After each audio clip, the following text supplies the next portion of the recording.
1980s में America की एक इन्वेस्टमेंट एडवाइजरी कंपनी जो लोगों को अच्छे स्टॉक बाय और सेल करने की टिप्स देती थी और ये सच में अच्छे स्टॉक बाय करवाते थे अपने इन्वेस्टर्स को, ना कि आजकल जो टेलीग्राम ग्रुप्स में न्यूज चैनल्स पे जो फेक टिप्स मिलती हैं वो नहीं। मिस्टर रॉबर्ट कर्बी जो कि दुनिया के बेस्ट फाइनेंशियल एडवाइजर माने जाते हैं उस समय के, वो भी इस प्रकार की टिप्स देते थे। परंतु उनके एक क्लाइंट जिन्होंने मिस्टर रॉबर्ट कर्बी की बाइंग टिप्स को तो फॉलो किया बट कभी भी सेलिंग टिप्स को फॉलो नहीं किया। यानी जब मिस्टर कर्बी किसी स्टॉक को बाय करने को कहते थे तो वो क्लाइंट उस स्टॉक को बाय कर लेता था, परंतु जब भी मिस्टर कर्बी उस स्टॉक को सेल करने के लिए कहते थे तो वो क्लाइंट उसे सेल नहीं करता था बल्कि होल्ड करके रखता था। कई सालों बाद जब मिस्टर कर्बी ने उस क्लाइंट के पोर्टफोलियो रिटर्न्स को चेक किया तो वो काफ़ी ज़्यादा था कंपेयर टू उसके अदर क्लाइंट्स, और यहीं से स्टार्ट हुआ कॉन्सेप्ट कॉफ़ी केन इन्वेस्टिंग। लोग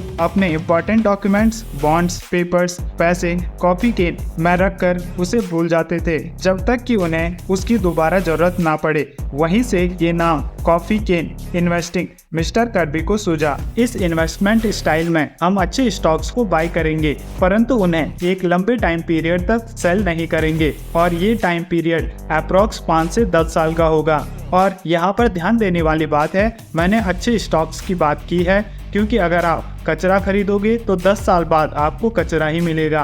अब एक सवाल, और ये सवाल आना जायज़ भी है कि हम अच्छे स्टॉक्स चूज़ कैसे करें। उसके लिए हम एक इजी फ्रेमवर्क यूज़ करेंगे, परंतु उससे पहले हम बात करेंगे कॉफ़ी केन इन्वेस्टिंग के एडवांटेजेस क्या क्या हैं। पहला, लेस एक्सपेंसिव, क्योंकि आप एक लंबे समय अंतराल के लिए अपना पैसा इन्वेस्ट कर रहे हो तो आपके जितने भी ट्रांजैक्शन कॉस्ट हैं जो हमें किसी भी स्टॉक को बाय करते वक्त और सेल करते वक्त लगते हैं तो उनमें कई सारे चार्जेस जैसे कि equity delivery charges, securities transaction tax, commodity transaction tax, transaction charges, GST 18% on brokerage plus SEBI charges plus transaction charges, SEBI charges, stamp charges, currency charges, commodity charges, auto square of charges, auction charges, regulatory statutory charges. ये अलग अलग charges हमें लगते हैं जब हम किसी stock को बाई और सेल करते हैं, लेकिन इनका साइज इतना कम होता है कि नॉर्मली हमें पता नहीं लगता।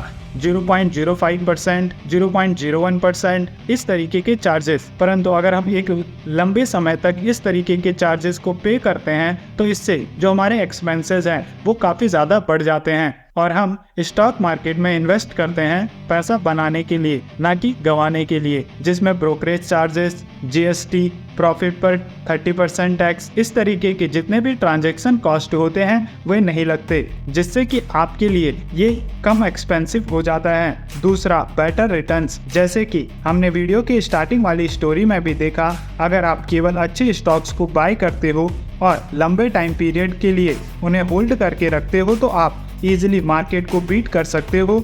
और स्क्रीन पर आप सेंसेक्स का डेटा चार्ट देख सकते हो जिसके अकॉर्डिंग अगर आप सेंसेक्स को 1 घंटे के लिए बाय करते हो तो वहाँ पर आपके पॉजिटिव रिटर्न आने के चांसेस केवल 50% हैं, लेकिन अगर आप 1 साल तक अपनी इन्वेस्टिंग को होल्ड करके रखते हो तो आपके पॉजिटिव रिटर्न आने के 68% चांसेस हैं। और इससे भी सरप्राइजिंग फैक्ट, अगर आप सेंसेक्स में अपनी इन्वेस्टिंग को 7 साल से ज़्यादा होल्ड करके रखते हो तो आपको गारंटेड पॉजिटिव रिटर्न मिलते हैं, यानी यहाँ पर 100% चांसेस हैं कि आप पॉजिटिव रिटर्न ही कमाओगे। सो जितना लॉन्ग टर्म आपकी होल्डिंग होगी स्टॉक मार्केट में उतने ही ज़्यादा चांसेस हैं कि आप यहाँ से ज़्यादा प्रॉफिट कमाते हो। तीसरा एडवांटेज, गुड मैनेजमेंट और मार्केट लीडर, जिन स्टेप्स की बात हम आगे करने वाले हैं इस वीडियो में, जिससे हम उन कंपनीज को फाइंड करेंगे जिनमें हम इन्वेस्ट कर सकते हैं, तो आपको बहुत कम परंतु क्वालिटी कंपनीज ही मिलेंगी जो अपने सेगमेंट में मार्केट लीडर हैं और उनका मैनेजमेंट बेहतरीन है।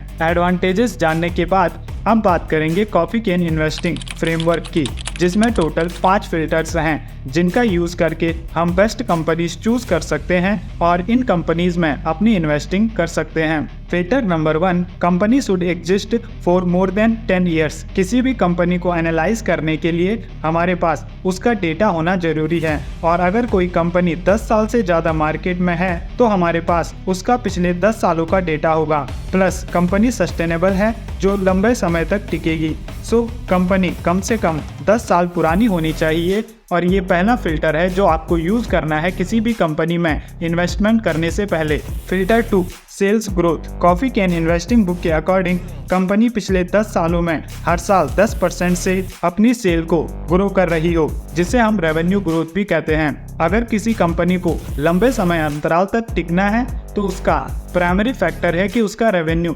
लगातार ग्रो होना चाहिए। रेवेन्यू ग्रो होगा सेल से। यहाँ पर मैं CAGR की बात नहीं कर रहा हूँ, मैं बात कर रहा हूँ सेल्स ग्रोथ की, जो कि मिनिमम 10% से ग्रो होना चाहिए हर साल। तीसरा, ROE और ROCE। लास्ट 10 ईयर में कंपनी का ROCE और ROE मिनिमम 15% होना चाहिए, तभी हम उसे अपने इन्वेस्टिंग पोर्टफोलियो में ऐड करेंगे और इससे हम कंपनी की कंसिस्टेंसी के बारे में भी पता लगा सकते हैं। अगर कोई कंपनी लगातार ग्रो कर रही है और उसका रिटर्न ऑन इक्विटी ROE और रिटर्न ऑन कैपिटल एम्प्लॉयड 15% से ज़्यादा का है, तो ये एक क्लियर साइन है कि कंपनी पिछले 10 सालों से लगातार प्रॉफिट कमा रही है और इसी चीज को कंपनी आगे भी कंटिन्यू करेगी। चौथा फिल्टर, मार्केट कैप। कंपनी का मार्केट कैप मिनिमम 100 करोड़ का होना चाहिए, जिसमें NSE BSE की टॉप 2000 कंपनीज ही आती हैं, जिससे ये पता लगता है कि कंपनी ट्रस्टेबल है, कंपनी पर हम ट्रस्ट कर सकते हैं। मैक्सिमम केसेस में जिन भी कंपनीज का साइज बड़ा होता है, उन्हें मैनिपुलेट करना किसी भी ऑपरेटर के लिए आसान नहीं होता। इसीलिए आपको कोशिश करनी है कि आप उन्हीं कंपनीज में इन्वेस्ट करो जिनका साइज 100 करोड़, 500 करोड़ या 1000 करोड़ से ज़्यादा का है। पांचवा फिल्टर और लास्ट, मोट। अगर आपको नहीं पता तो मैं आपको बता दूं, किसी भी कंपनी की कोई एक ऐसी चीज जिसे उसके कॉम्पिटिटर के लिए कॉपी करना नेक्स्ट टू इम्पॉसिबल हो, उसे हम कहते हैं मोट। इसे हम एंट्री बैरियर के नाम से भी जानते हैं। यानी अगर आपके पास कोई एक ऐसी चीज है जिसे दूसरा कोई पर्सन कॉपी ना कर सके, तो उसके लिए आपके साथ कंपटीशन में उतरना काफी ज्यादा मुश्किल हो जाता है और वो उसे मार्केट में उतरने से भी रोकता है। और ये वो चीज़ है जो कंपनी को एक मार्केट लीडर बनाती है। फॉर एग्जाम्पल, एप्पल के लिए वो चीज़ है ब्रांडिंग, कोका कोला के लिए उसका टेस्ट, टाटा के लिए ट्रस्ट।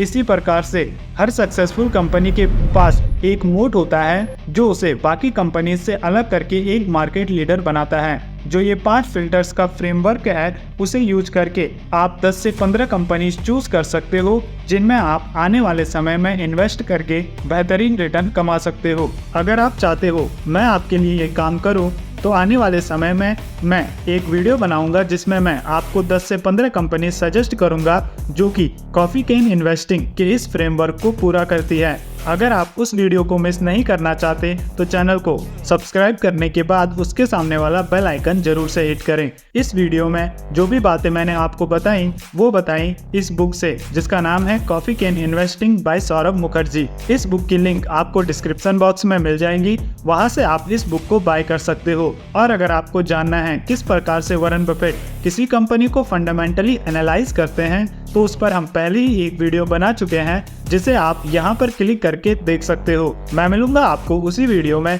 तब तक के लिए good bye. Keep learning, keep growing.